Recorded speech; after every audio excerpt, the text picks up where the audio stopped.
है और आज हम लोग प्रैक्टिस करेंगे क्वेश्चन नंबर 3 का। शुरू किया जाए तो चलिए सर, क्वेश्चन नंबर 3 सभी लोग निकाल लेंगे। क्वेश्चन नंबर 3, चलिए शुरू किया जाए क्वेश्चन नंबर 3 के बारे में। सभी लोग क्वेश्चन पढ़ेंगे और देखेंगे क्या लिखा है। सभी लोग क्वेश्चन पढ़ेंगे और क्वेश्चन को देखेंगे क्या लिखा है। तो पहला ही ट्रांजैक्शन आप लोग देखेंगे क्वेश्चन नंबर 3 में, पहला ही ट्रांजैक्शन लिखा हुआ है। सबसे पहले तो क्वेश्चन नंबर 3 का हेडिंग देखिए क्या लिखा है। लिखा है generalized the following transaction, generalized the following transaction in the books of Himanshu. यानी हिमांशु के बुक में दिए गए लेन देनों का, ट्रांजैक्शन का जर्नल बनाना है। तो हम लोग फिलहाल तो जो रिकॉर्डिंग सीख रहे हैं ना हम लोग, वो जर्नल ही तो है सर। जो फिलहाल अभी हम लोग 3 स्टेप में रिकॉर्डिंग का काम कर रहे हैं ना, वो जर्नल ही है। लेकिन वो जर्नल हम लोग बिना किसी फॉर्मेट के कर रहे हैं। मतलब अभी कोई फॉर्मेट में नहीं कर रहे हैं, बल्कि बिना फॉर्मेट के, जिसको बोल सकते हैं हम लोग विदाउट फॉर्मेट। विदाउट फॉर्मेट अभी हम लोग ट्रांजैक्शन को लिख रहे हैं। चलिए सर, तो देखेंगे सबसे पहला ट्रांजैक्शन क्या लिखा है। 2000, डेट बताएंगे कौन सा लिखा है सबसे पहले। 1 दिसंबर 2022। तो 1 दिसंबर 2022 को सभी लोग बुक में देखेंगे जिनके पास भी बुक है। ट्रांजैक्शन क्या लिखा है जी, और जिनके पास बुक नहीं है जल्द से जल्द बुक खरीद लें, जल्द से जल्द बुक खरीद लें। 2022 दिसंबर 1 को ट्रांजैक्शन देखेंगे क्या लिखा है। लिखा है business started with cash, business started with cash, यानी नगद से व्यवसाय प्रारंभ किया यानी शुरू किया। तो क्या लगता है ये आप लोग बना सकते हैं क्या? इस तरह के लेन देन आप लोगों को नहीं बताए गए हैं कि नगद से व्यवसाय शुरू किया, तो उसको कैसे लिखेंगे? बना सकते हो? तो सबसे पहले लिखते हैं 2022 दिसंबर 1, क्या लिखा हुआ है? Business started, business started with cash, business started with cash. क्या इसका हिंदी भी बता सकते हो? नगद से, बोलो ना जी, नगद से व्यापार प्रारंभ किया। प्रारंभ किया कितना रुपया? ₹75,000। कोई दिक्कत किसी को? चलो तो बता दो कि सर इसको लिखेंगे कैसे, बता सकते हो क्या? नगद से व्यवसाय शुरू किया। जरा ध्यान दीजिएगा, लेन देन आपसे हिंदी में पूछे जाएं या फिर आपसे इंग्लिश में पूछे जाएं, कोई दिक्कत नहीं है, दोनों ही अर्थ समझ में आते हैं, बहुत ही साधारण भाषा है। बिजनेस स्टार्टेड यानी व्यवसाय शुरू किया गया, विद कैश यानी नगद पैसा लगा के बिजनेस शुरू किया गया है। तो आप लोगों को बताया गया है ना सर कि जब भी नगद पैसा लगा के बिजनेस शुरू करेंगे तो बिजनेस में पैसा आएगा। और बिजनेसमैन ने शुरू किया है तो उसके नाम के जगह पर, नाम के जगह पर, नाम के जगह पर क्या लिखा जाएगा? कैपिटल अकाउंट लिखा जाएगा। कोई दिक्कत? तो कहने का मतलब ये है सर कि जो भी ट्रांजैक्शन दिया होगा, जरा गौर से सुनेंगे, जो लोग जानते हैं अच्छी बात है, नहीं जानते हैं तो एक बार रिवाइज कर देते हैं। कोई भी ट्रांजैक्शन इस प्रकार से दिया रहेगा, बिजनेस में बहुत सारे लेन देन रोज होते हैं, तो ये तो बिजनेस शुरू करने का हो गया लेन देन, बट और भी व्यवसाय में बहुत सारे लेन देन दिए होंगे और उन सभी लेन देनों को हम लोग क्या करते हैं? लिखते हैं, रिकॉर्ड करते हैं। लेकिन कैसे लिखा जाता है सर? तो लिखने के कितने स्टेप होते हैं? 3 स्टेप होते हैं। ये 3 स्टेप ध्यान रखना है सबको कि किसी भी ट्रांजैक्शन को अब हम लोग लिखेंगे, रिकॉर्ड करेंगे, तो रिकॉर्ड करने के कितने स्टेप होते हैं? 3 स्टेप होते हैं। सबसे पहला स्टेप क्या होता है? 2 अकाउंट की पहचान करना। सबसे पहला स्टेप कम से कम 2 अकाउंट की पहचान करना जो बिजनेस को प्रभावित कर रहे हैं। दूसरा स्टेप उनका नेचर पहचान के ये बताना कि पर्सनल है कि रियल है कि नॉमिनल है। तो अगर आपने 2 अकाउंट की पहचान कर ली तो फिर उनकी नेचर यानी प्रकृति पहचानिए और बताइए कि वो पर्सनल अकाउंट है कि रियल अकाउंट है कि नॉमिनल अकाउंट है। दूसरा स्टेप खत्म। तीसरा स्टेप क्या कहता है सर? तीसरा स्टेप कहता है कि उनका गोल्डन रूल पढ़िए और गोल्डन रूल पढ़ के बताइए कि उनको डेबिट करेंगे या क्रेडिट करेंगे। ठीक है बात? और मुझे उम्मीद है कि आप में से सभी, आपको भी साथ में, आप में से सभी पर्सनल अकाउंट, रियल अकाउंट और नॉमिनल अकाउंट जरूर पढ़ लिए होंगे। क्या होता है पर्सनल, क्या होता है रियल, क्या होता है नॉमिनल, क्लियर है सबको? और क्या गोल्डन रूल भी क्लियर है? क्या गोल्डन रूल बता दिया गया? गोल्डन रूल पर्सनल अकाउंट का कोई बताएंगे क्या होता है? Debit the receiver, credit the giver. Real account का debit what comes in, credit what goes out. Nominal account का डेबिट क्रेडिट और इनकम। क्लियर है बात? चलो, तो इंग्लिश में याद है तो क्या हिंदी और इसका नहीं मालूम है आप लोगों को? मालूम है ना? चलिए सर, अब ये तीनों ही क्लियर हो गया कि 3 स्टेप में हम लोग अकाउंट को लिखेंगे, उनको एनालाइज करेंगे, विश्लेषण करेंगे, उनको लिखेंगे। तो आइए शुरू करते हैं। सबसे पहला लिखा हुआ है बिजनेस स्टार्टेड विद कैश, यानी नगद से व्यवसाय शुरू किया गया। अब जब नगद से व्यवसाय शुरू किए हैं तो सबसे पहले 2 अकाउंट की पहचान करेंगे। और वो 2 अकाउंट कौन कौन से होंगे जल्दी से बता दो। एक हो जाएगा कैश अकाउंट, दूसरा हो जाएगा capital account. Very good. Cash account क्यों होगा सर? क्योंकि बिजनेस में पैसा आया है। और कैपिटल क्यों होगा सर? क्योंकि बिजनेसमैन ने लगाया है। तो कभी भी बिजनेसमैन का नाम इस्तेमाल नहीं किया जाता है, बिजनेसमैन के नाम की जगह पर कैपिटल अकाउंट लिखा जाता है। किसी को कोई डाउट नहीं ना? चलिए सर, तो बताएंगे। ये था हमारा पहला स्टेप कि 2 अकाउंट की पहचान करनी है। जब पहला स्टेप काम खत्म हो गया तो दूसरा स्टेप क्या होता है? इनका नेचर पहचान के ये बताना कि ये पर्सनल अकाउंट है कि रियल अकाउंट है कि नॉमिनल अकाउंट है। तो बताओगे क्या? बताओ ना। कैश क्या है? कैश कोई एसेट है ना, संपत्ति है ना कैश। और कैश जब संपत्ति है तो कौन सा अकाउंट है? किसी की संपत्ति को कौन सा अकाउंट कहते हैं? रियल अकाउंट कहते हैं। ये चीज बताया गया होगा सबको।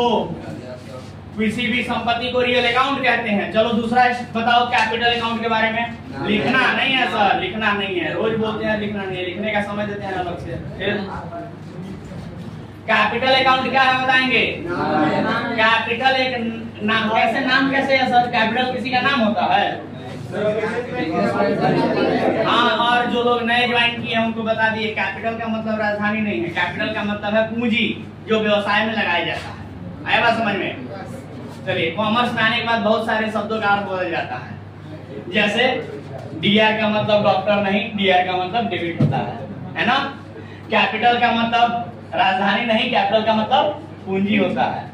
ऐसे ही तमाम शब्द हैं जिनका अर्थ बदल जाता है कॉमर्स में आने के बाद। ठीक है। आउटस्टैंडिंग का मतलब, आउटस्टैंडिंग का मतलब जबरदस्त, अच्छा नहीं, बल्कि आउटस्टैंडिंग का मतलब कोई खर्च बाकी है। तो ऐसे बहुत सारे शब्दों का अर्थ कॉमर्स में आने के बाद बदल जाता है। चलिए सर, तो बात करते हैं हम लोग इसके बारे में। तो कैपिटल नाम कैसे है सर, कोई बताएंगे यहाँ पर? कैपिटल नाम कैसे है?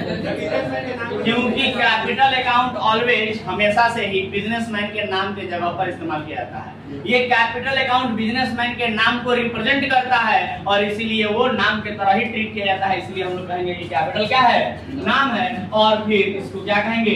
किसी भी नाम को पर्सनल अकाउंट कहते हैं। किसी भी नाम को पर्सनल अकाउंट कहते हैं। तो चलिए सर, ये था हमारा दूसरा स्टेप। पहला स्टेप था 2 अकाउंट की पहचान करना। दूसरा स्टेप है इनका नेचर पहचान के ये बताना कि पर्सनल है कि रियल है कि नॉमिनल। दोनों काम हमने कर दिया। और टोटल कितने स्टेप होते हैं? 3 स्टेप, जिसमें से 2 हो गया। तीसरा स्टेप क्या कहता है? तो जो भी आपने अकाउंट पहचाना है, जो भी आपने अकाउंट पहचाना है, जैसे रियल अकाउंट आपने पहचाना है और पर्सनल अकाउंट आपने पहचाना है ना सर? तो अब इन दोनों ही अकाउंट का गोल्डन रूल पढ़ के इनको डेबिट या क्रेडिट करना है। तो क्या आप लोग कर सकते हैं? अरे बोलो ना भाई, कर सकते हो क्या? तो चलो बताओ, रियल अकाउंट का गोल्डन रूल पढ़ोगे। डेबिट व्हाट, क्रेडिट व्हाट, मतलब आता है तो और जाता है तो credit. Debit what comes in, come मने आना, तो डेबिट व्हाट कम्स इन मतलब अगर कोई संपत्ति आती है तो उसको डेबिट करेंगे। और क्रेडिट व्हाट गोज आउट यानी कोई संपत्ति जाती है तो उसको क्रेडिट करेंगे। समझ में आया क्या? तो चलो बताओगे कि कैश नाम की संपत्ति बिजनेस में आया है कि बिजनेस से गया है? सर, बिजनेसमैन ने बिजनेस शुरू किया है तो बिजनेस में पैसा आएगा कि पैसा जाएगा? बिजनेस में पैसा आएगा। तो डेबिट व्हाट कम्स इन लिखे या क्रेडिट व्हाट गोज आउट लिखे? डेबिट व्हाट कम्स इन लिखेंगे। किसी को डाउट? बोलो ना।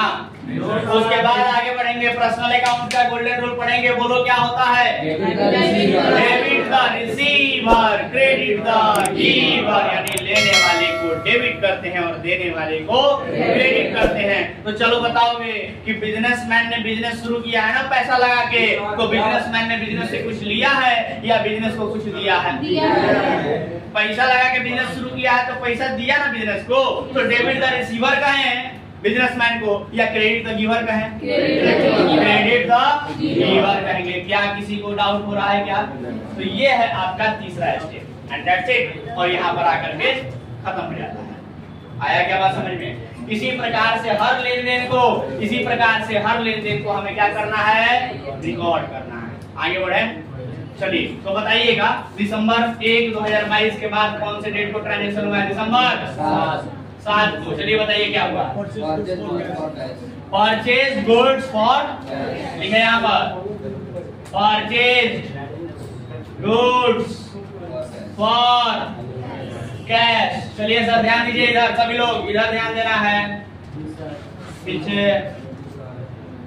Purchase goods for cash Hindi बता सकते हो? परचेज गुड्स यानी माल खरीदा गया, फॉर कैश यानी नगद में खरीदा गया। क्या लिखेंगे उसको? नगद में माल खरीदा। कितने रुपए का सर? चलिए 10,000 रुपया। कोई दिक्कत? चलो तो बताओ, नगद में 10,000 रुपए का माल करते हैं, इसको कैसे लिखेंगे? कोई बताएगा? दो अकाउंट की पहचान करना है सर। सबसे पहले दो अकाउंट की पहचान करनी है। क्या आप लोग कर सकते हैं? तो दो अकाउंट की पहचान करनी है। माल खरीदा गया है नगद में ना, सामान खरीदा गया है नगद में ना, तो सामान आएगा और पैसा जाएगा। सिंपल। सामान खरीदे हैं नगद में तो सामान आएगा, पैसा तो सामान आएगा, गुड्स आएगा, तो गुड्स के लिए कौन सा अकाउंट लिखा जाता है? जब भी गुड्स परचेज करते हैं तो परचेजेस अकाउंट लिखा जाता है, और नगद में खरीदते हैं तो पैसा आएगा तो उसके लिए कैश अकाउंट। किसी को दिक्कत? चलो तो आगे बढ़ सकते हैं क्या? बीच में टोपी वाले भाई साहब क्या कर रहे हैं? क्या कर रहे हैं? इधर जवाब दीजिए, इधर जवाब दीजिए। परचेज अकाउंट क्या है बताएंगे? परचेज अकाउंट क्या है? तो सामान खरीदना हमारे लिए खर्चा माना जाता है। क्या माना जाता है? सामान खरीदना खर्चा माना जाता है, और उसी सामान को अगर बेचेंगे तो कमाई माना जाता है, इनकम माना जाता है ना जी। अरे व्यवसाय में सामान खरीद के लाएंगे, उसको बेचेंगे तो कमाई होगा, तो खरीदेंगे तो खर्चा होगा। बोलो ना। तो यहाँ पर खरीदे हैं ना, तो खरीदे हैं तो क्या हुआ? खरीदे हैं तो एक्सपेंस हुआ, और एक्सपेंस हुआ तो कौन सा अकाउंट? तो आप लोगों ने पढ़ा होगा किसी भी एक्सपेंस को नॉमिनल अकाउंट कहते हैं। कोई दिक्कत? नॉमिनल अकाउंट के बारे में पढ़ा होगा ना आपने। नॉमिनल अकाउंट क्या है? तो कोई भी expense, loss, income gain, expense, loss, income gain, खर्च, हानि, आय, लाभ, खर्च, हानि, आय, लाभ, क्या होता है?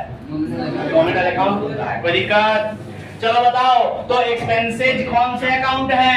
नॉमिनल अकाउंट है। और कैश क्या है बता सकते हैं? कैश तो एसेट होता है ना सर, और एसेट है तो कौन सा account? Real account. Very good sir. अब तीसरा स्टेप क्या करता है? गोल्डन रूल डेबिट क्रेडिट कर देना है। तो क्या पढ़ सकते हो नॉमिनल अकाउंट का गोल्डन रूल? डेबिट तो चलो बताओ ना, ये परचेज क्या है? एक्सपेंस है ना, तो डेबिट और एक्सपेंस लिखे या क्रेडिट और इनकम लिखे? डेबिट और एक्सपेंस लिखेंगे। सबको बोलना है, क्योंकि बोलने से सब होता है। रियल अकाउंट का गोल्डन रूल, डेबिट वाट, क्रेडिट वाट, मतलब आता है तो और जाता है तो बताओगे पैसा आया है कि गया है?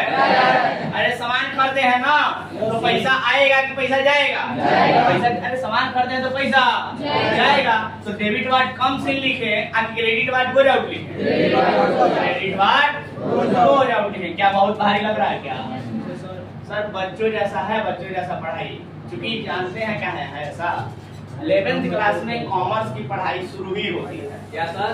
11th क्लास से ही कॉमर्स की पढ़ाई शुरू होती है। जी सर। अब जब 11th क्लास से शुरू होता है तो पहला क्लास मान लेंगे हम लोग, कॉमर्स का पहला क्लास 11th है। अब पहले क्लास में आप लोग क्या लगता है? रॉकेट साइंस पढ़ा देगा? अरे पहला क्लास में ABCD पढ़ाएगा, A for apple, B for ball, C for commerce. क्या समझे? इसीलिए छोटा छोटा देख रहे हैं। Debit what comes in, credit what goes out. कविता पढ़ रहे हैं हम लोग, बच्चों को सिखाया जाता है ट्विंकल ट्विंकल लिटिल स्टार। वही वाली बात है यहाँ पर, नहीं है? चलिए आगे बढ़ते हैं, आगे बढ़ा जाए। तो 7 दिसंबर हो गया सर, आगे बढ़ सकते हैं। तो बताइए ना 7 दिसंबर के बाद कौन सा ट्रांजेक्शन दिया हुआ? 7 दिसंबर के बाद दिसंबर 9 को क्या बोला गया है? Sold goods. चलो देखो, सोल्ड गुड्स टू स्वाति, कितना रुपया? तो इसका हिंदी कोई बताएगा? स्वाति को माल बेचा। कोई दिक्कत? कितने रुपए का बेचा? 5,000। चलो जरा गौर से देखना इसको। ब्लैक के ब्लैक हो गया क्या जी? ध्यान नहीं है, चलो कोई नहीं। तो स्वाति को माल बेचा, बताओगे? 2 अकाउंट कौन कौन सा लिखेंगे? चलो सर, आगे कुछ भी पूछने से पहले जरा हम एक चीज पूछेंगे, बताओगे कि स्वाति को माल बेचा नगद में कि उधार में? कैसे पता चला कि उधार में? कैसे पता चला कि उधार में बेचे हैं? क्योंकि किसी का नाम इस्तेमाल किया है और नाम के बाद फॉर कैश नहीं लिखा है, और किसी का नाम इस्तेमाल किया जाए और उसके बाद फॉर कैश ना लिखा जाए, इसका मतलब उस व्यक्ति को बेचे तो हैं लेकिन नगद में नहीं बेचे हैं बल्कि उधार में बेचे हैं। तो स्वाति को माल बेचे हैं ना। अब जब भी उधार में माल बेचते हैं तो सामने वाले का नाम लिखते हैं। सामने वाले का नाम क्या है? स्वाति। तो क्या लिखेंगे? स्वाति अकाउंट। कोनो दिक्कत? बोलो ना। क्या बेचे हैं? गुड्स बेचते हैं ना। सर गुड्स बेचते हैं तो क्या लिखते हैं? सेल्स अकाउंट लिखते हैं। तो लिखते क्या? बोलो ना। चलो आगे बढ़े, आगे बढ़े। चलो बताओ, स्वाति अकाउंट कौन अकाउंट है? स्वाति अकाउंट कौन अकाउंट है? अरे भाई स्वाति नाम है ना, और नाम है तो पर्सनल अकाउंट। सेल्स क्या है बताओगे? अरे माँ अभी तो समझा रहे थे, परचेज जब बताए थे तभी बताए थे कि माल खरीदेंगे तो खर्चा होगा, लेकिन उसी माल को बेचेंगे तो इनकम होगा, कमाई होगा। तो बताओगे सेल क्या है? इनकम है। और किसी भी इनकम को कौन सा अकाउंट कहते हैं? नॉमिनल अकाउंट कहते हैं। कौन सा अकाउंट? भाई साहब नॉमिनल अकाउंट के बारे में पढ़े होगे ना। नॉमिनल अकाउंट क्या होता है? कोई भी expense loss income gains, expense loss income gains, खर्च हानि आय लाभ, खर्च हानि आय लाभ क्या कहते हैं? क्या कहते हैं? नॉमिनल अकाउंट कहते हैं। किसी को कोई डाउट? चलो आगे बढ़ सकते हैं, बोलो ना। तो अब क्या करेंगे सर? अगला स्टेप कोई बताएंगे हमको?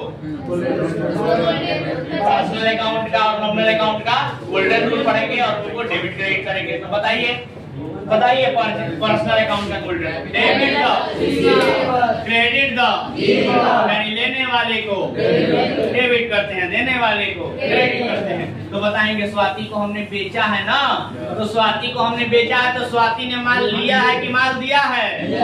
हमने बेचा है तो उसने लिया है। तो डेबिट द रिसीवर कहें उसको या क्रेडिट द गिवर कहें?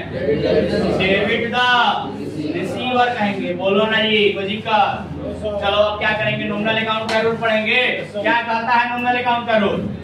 बोलो नॉमिनल अकाउंट का रूल क्या कहता है? डेबिट ऑल एक्सपेंसेस या losses, credit all income and gains, यानी खर्च हानि को डेबिट करते हैं और आय लाभ को क्रेडिट करते हैं। तो बताओगे सेल क्या है? सेल क्या है? इनकम है ना। तो डेबिट ऑल एक्सपेंस कहें ताकि क्रेडिट ऑल इनकम कहें? क्रेडिट ऑल इनकम कहेंगे। किसी को बहुत दिक्कत हो रहा है क्या? चलो 9 तारीख के बाद आगे बढ़े। दिसंबर 12 को क्या हुआ है बताओगे? परचेज फर्नीचर, परचेज फर्नीचर, बस। यानी हिंदी में बोले तो फर्नीचर खरीदा। बताओगे कितने रुपया का? चलो तो ध्यान दो, यहाँ पर फर्नीचर खरीदा 3,000 का। तो कैसे लिखेंगे सर? 2 अकाउंट की पहचान। फर्नीचर खरीदे हैं, सबसे पहले बताओ नगद में है कि उधार में? नगद में। कैसे पता? क्योंकि इस ट्रांजैक्शन में किसी का नाम नहीं लिखा है, और जब किसी का नाम नहीं लिखा है तो सिंपली हम लोग यही मानते हैं कि भाई फर्नीचर खरीदे होंगे तो फर्नीचर आया होगा, पैसा गया होगा, यही ना सर। तो बताओगे फर्नीचर खरीदे हैं तो कौन कौन सा अकाउंट लिखे? फर्नीचर गुड्स नहीं है, फर्नीचर गुड्स नहीं है, और गुड्स को छोड़कर बाकी किसी भी संपत्ति को अगर खरीदा या बेचा जाता है तो संपत्ति का नाम लिखते हैं। तो फर्नीचर खरीदे हैं तो क्या लिखेंगे? Furniture account. समझ गए बात? देखो अंतर को समझा करो अच्छे से, गलती ना हो आगे चल के। जब गुड्स खरीद रहे थे हम लोग, जब गुड्स खरीद रहे थे तो लिख रहे थे परचेज अकाउंट, लेकिन फर्नीचर खरीदे हैं तो फर्नीचर अकाउंट। अंतर समझ में आ रहा है? जब गुड्स खरीदते हैं तो परचेज अकाउंट लिखते हैं, और जब गुड्स को बेचते हैं तो सेल्स अकाउंट लिखते हैं। लेकिन गुड्स के अलावा अगर किसी भी संपत्ति, दूसरी संपत्ति, किसी भी दूसरी संपत्ति को, जैसे फर्नीचर, मशीन, बस, ट्रक, साइकिल, कुछ भी अगर खरीदा या बेचा जाता है तो संपत्ति का नाम लिखा जाता है। समझ गए बात? तो जैसे यहाँ पर क्या खरीदे हैं? फर्नीचर खरीदे हैं तो क्या लिखेंगे? Furniture account. नगद में कि उधार में? नगद में, तो उसके लिए क्या लिखेंगे? Cash account. किसी को दिक्कत? चलो बताओ फर्नीचर क्या है? फर्नीचर क्या है? एसेट है तो रियल अकाउंट। अरे फर्नीचर संपत्ति है ना भाई, रियल अकाउंट। कैश क्या है? ये भी संपत्ति है, ये भी एसेट है, तो कौन अकाउंट? Real account. कोई दिक्कत किसी को? चलो अब अच्छी बात है कि दोनों ही रियल अकाउंट है, एक ही गोल्डन रूल से दोनों का काम चल जाएगा। तो बताओगे गोल्डन रूल? डेबिट वाट, क्रेडिट वाट, मतलब आता है तो जाता है तो, मतलब आता है तो डेबिट करेंगे और जाता है तो क्रेडिट करेंगे। किसको? अगर जो भी संपत्ति होगा, कोई भी संपत्ति अगर आता है तो डेबिट करेंगे और कोई भी संपत्ति अगर जाता है तो क्रेडिट करेंगे। तो बताओ ना, फर्नीचर नाम का संपत्ति यहाँ पर आया है कि गया है? अरे भाई फर्नीचर नाम का संपत्ति आया है कि गया है? फर्नीचर नाम का संपत्ति आया है तो डेबिट वाट कम से लिखे कि क्रेडिट वाट विदाउट लिखे।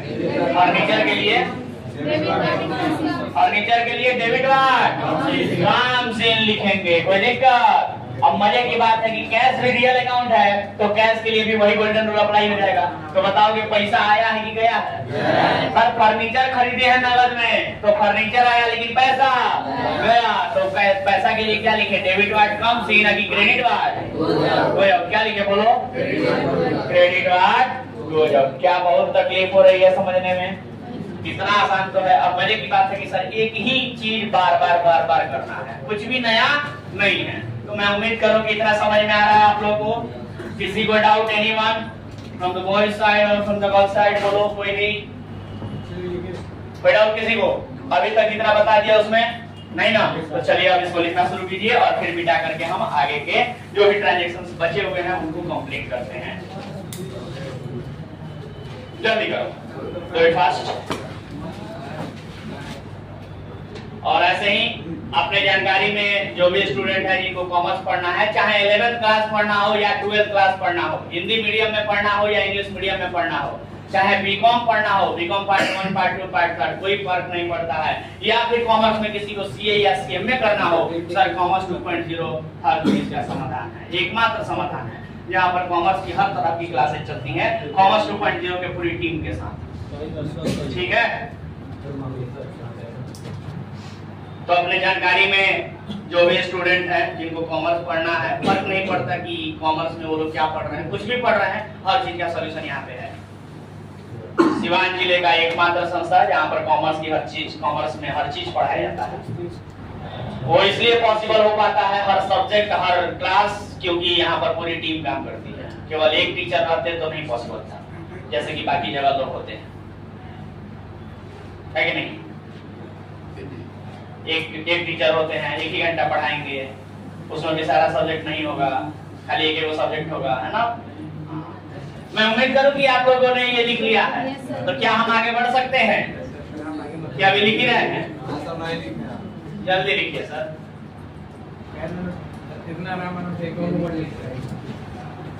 लिखावट सुधारिए सभी लोग, चाहे जहां से भी आप बेसिक एजुकेशन लेकर के आए हैं 10th क्लास तक, उससे फर्क नहीं पड़ता है। आप अभी से खुद को सुधार सकते हैं। कॉमर्स का पहला क्लास है 11 और पहले क्लास में आने के लिए पढ़ने के लिए किसी बच्चे का बेस लिखा जाता है क्या?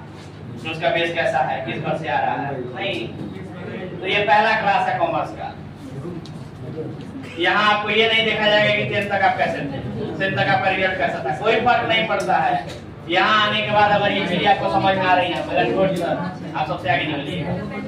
हाँ, बट क्लास में आके ये सब बातें आपको सुनना है ध्यान से और समझना है। समझ में आ रहा है कि नहीं आ रहा है? कोई दिक्कत हो रहा है क्या? होगा भी नहीं। 10th में क्या रिजल्ट आया था? 63%। कोई बहुत बढ़िया रिजल्ट नहीं कहलाएगा। 63% आजकल तो नॉर्मली नहीं आ जा रहा है। आजकल तो लोग टारगेट कर रहे हैं 80%, 85%, 90% ऐसे, है कि नहीं? आ रहा है बच्चों, ऐसा नहीं कि नहीं आ रहा है। इसी बैच में 8 बजे वाले बैच में तो एक लड़का आया सब 447 नंबर 10th में, 500 में 447 नंबर। ऐसे बच्चे आए हैं। कोई सीबीएसई से पास होकर आया है तो उसका आया है 90%।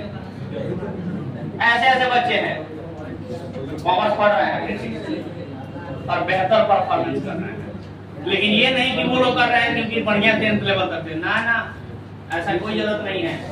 बहुत सारे बिहार बोर्ड वाले बच्चे उनसे भारी पढ़ रहे हैं जिनका 10th क्लास में 2nd डिवीजन था। ऐसे बच्चे भारी पढ़ रहे हैं उन लोगों पर, क्योंकि यहाँ आने के बाद उन लोगों ने ये सब सीखा अच्छे से। और इस सब में कुछ बहुत रॉकेट साइंस थोड़ी है। माल खरीदा तो माल आया, पैसा गया। फर्नीचर खरीदा, फर्नीचर आएगा, पैसा जाएगा। क्या है ये? नहीं समझ में आ रहा है? कोई दिक्कत? आगे बढ़े। क्वेश्चन नंबर 3 हम लोग कर रहे हैं और 3 का ट्रांजैक्शन 12 तारीख तक कर लिए। 12 के बाद आगे बढ़े क्या? चलो ऊपर मिटाएं। 12 तारीख के बाद बोलो कौन सा डेट दिया है? 12 के बाद 18 दिया है। जरा 18 पर गौर करना, बड़ा ही मजेदार ट्रांजैक्शन है। बोले क्या? हाँ जी, चलो 18 के बारे में बोलोगे।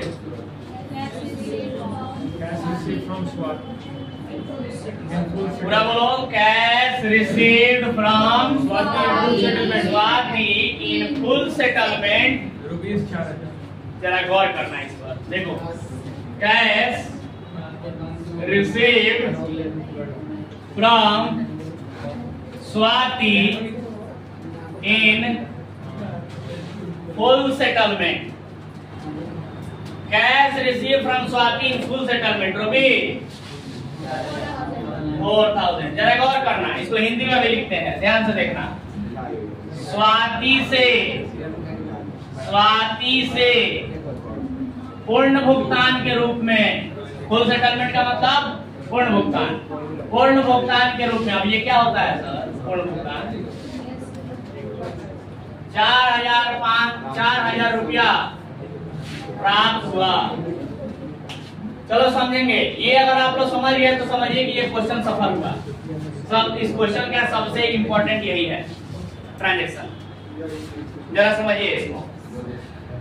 तो 18 तारीख को आप लोग कर रहे हैं ना, दिसंबर 18 को, है कि नहीं? चलिए इधर ध्यान दीजिए। लेकिन ये दिसंबर 18 को जो ट्रांजैक्शन आप लोग कर रहे हैं, इसको करने के पहले मैं जरा बैक डेट में ले जाऊंगा। बैक डेट का मतलब 9 तारीख, दिसंबर 9। चलिए देखिए, दिसंबर 9 को क्या हुआ था, देख सकते हैं आप लोग। दिसंबर 9 को क्या हुआ था, देखो तो। सोल्ड गुड्स टू स्वाति, यानी स्वाति को माल बेचा था। कितने रुपए का? नगद में, उधार में? उधार में बेचा था। अभी तो पैसा दे रही है स्वाति।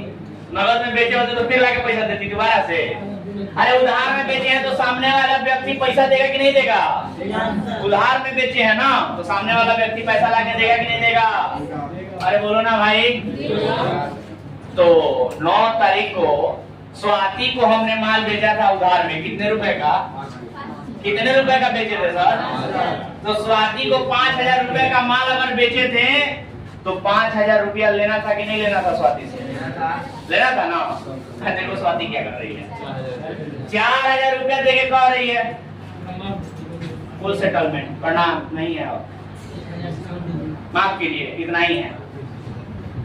अरे होता है ना जी, कोई कोई आके कहता है अरे रेगुलर कस्टमर हैं, बार बार आने का मौका दीजिए क्या, ऐसी ऐसी बातें होती है।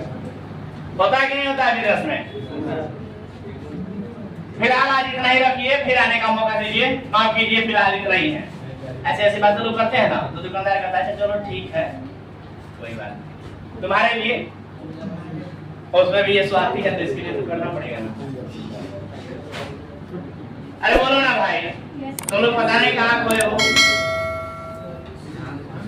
तो स्वाति को मान लेते थे 5,000 का, स्वाति लाके 4,000 रुपया दे रही है, कह रही है बस सेटलमेंट कर लीजिए अब इतना ही पे, फिर आने का मौका दीजिए हमको, है कि नहीं?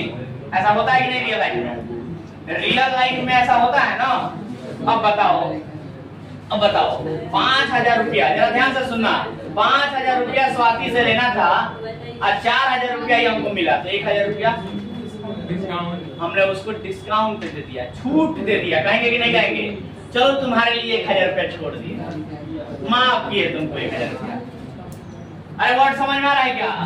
1,000 रुपया का, अरे बोलो ना भाई, 1,000 रुपए का डिस्काउंट दिए हैं। क्या दिए हैं? डिस्काउंट दिए हैं। 1,000 रुपए का डिस्काउंट दिए हैं। तो कैसे लिखेंगे सर? 4,000 रुपया तो हमारे पास आया है ना, बोलो ना, 4,000 रुपया तो स्वाति से आया है ना, तो 4,000 रुपया कैश आया है, उसके लिए लिखा जाएगा कैश अकाउंट। बोलो, कैश अकाउंट, पैसा आया उसके लिए कैश अकाउंट। और हमने 1,000 रुपया का छूट दे दिया ना, बोलो ना, 1,000 रुपया का छूट दिए कि नहीं दिए? तो 1,000 रुपया का छूट दिए तो उसके लिए लिखेंगे स्वाति अकाउंट, सॉरी छूट दिया है ना, डिस्काउंट दिया है तो उसके लिए क्या लिखेंगे? Discount account. आया क्या बात समझ में? और स्वाति ने पैसा दिया है, मतलब हमें स्वाति से पैसा मिला है, तो उसका नाम भी तो लिखना पड़ेगा कि किसने दिया ये पैसा? स्वाति अकाउंट, स्वाति ने दिया पैसा। अब देखो मजे की बात, अभी तक के ट्रांजैक्शंस में आप सभी को हम पढ़ा रहे थे कि कम से कम 2 अकाउंट की पहचान करनी है, और बार बार हम रिपीट करते थे कि कम से कम 2 अकाउंट की पहचान करनी है। ये नहीं बोलते थे कि 2 ही अकाउंट की पहचान करनी है, 2 ही अकाउंट की पहचान करनी है जरूरी नहीं। हो सकता है कि किसी ट्रांजैक्शन में 2 से ज्यादा अकाउंट भी हो जाए, जैसे यहाँ आपको देखने को मिल रहा है। हो सकता है कि किसी लेन देन में 2 से ज्यादा ट्रांजैक्शन भी प्रभावित हो जाए, जैसे कि आप सभी को यहाँ देखने को मिल रहा है कि इस लेन देन में कितने अकाउंट प्रभावित हुए हैं? 3 अकाउंट। एक तो पैसा आया है तो उसके लिए कैश अकाउंट, दूसरा हमने सामने वाले व्यक्ति को डिस्काउंट दिया है, छूट दिया है, तो उसके लिए डिस्काउंट अकाउंट, और तीसरा जिससे पैसा मिला है उसका नाम भी तो लिखना पड़ेगा ना, कि किसने पैसा दिया, तो उसके लिए सामने वाले व्यक्ति का नाम स्वाति अकाउंट। कोई दिक्कत? तो 3 अकाउंट हो गए, कोई बात नहीं सर, 3 अकाउंट है तो है, लिखना पड़ेगा, बोलो ना। लेकिन कम से कम कितने अकाउंट की पहचान होनी चाहिए? कम से कम 2। केवल एक अकाउंट लिख के काम नहीं चलेगा, कम से कम 2। इसके बारे में भी आगे और डिटेल में चर्चा करेंगे। फिलहाल पहला स्टेप हमारा हो चुका है अकाउंट की पहचान करना। दूसरा स्टेप बताइए क्या होता है? इनका नेचर पहचान के ये बताना कि पर्सनल है कि रियल है कि नॉमिनल है। तो बताओगे? जल्दी से बता दो। कैश क्या है? बगल में ब्लैक शर्ट, सर इधर ध्यान दीजिए, क्या है कैश? एसेट है ना, तो रियल अकाउंट। आगे बताओ डिस्काउंट क्या है? भाई छूट दिए हो ना, अब बताओ 5,000 रुपया लेना था, 4,000 रुपया लेके कह रहे हो जाएंगे तो तुम्हारे लिए कर दे रहे हैं। अब तो कि वो स्वार्थी है ना, उसके लिए तो करेंगे ही भाई साहब। हाँ, आप लोग जाते तो नहीं होता है ना, देख रहे हो यहाँ पे भेदभाव हो रहा है। स्वाति के लिए हो जा रहा है, हम लोग के लिए, श्याम के लिए नहीं होगा।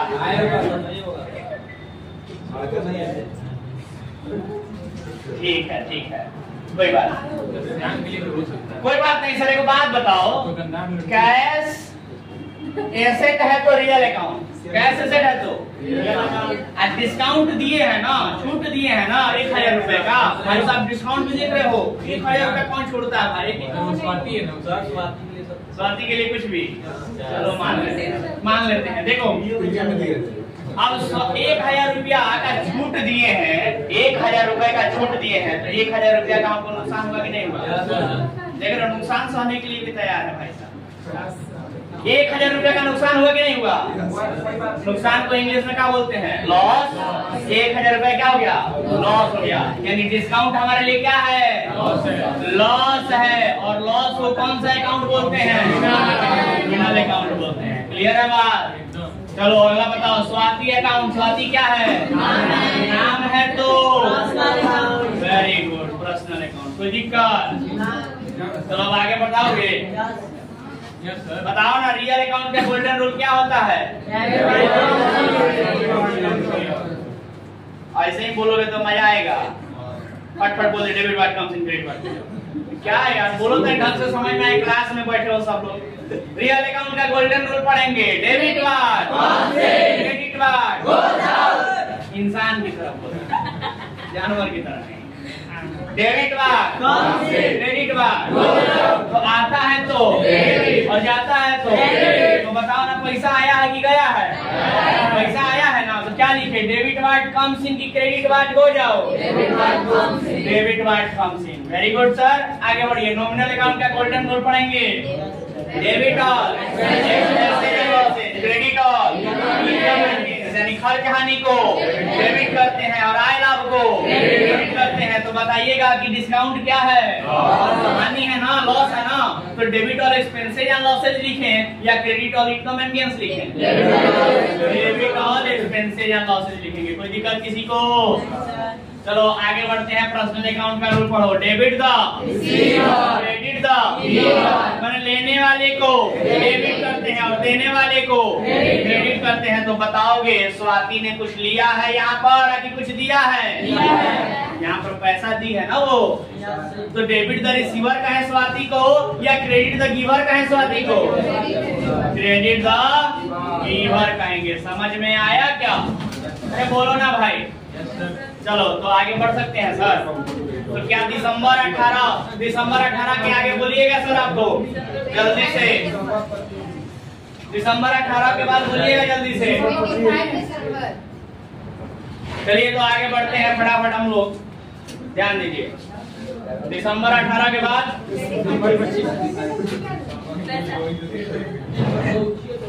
25 दिसंबर कौन सा है? यस सर, जल्दी से देख लीजिए। 2 मार्क बचा है, खत्म करते हैं इसको करके।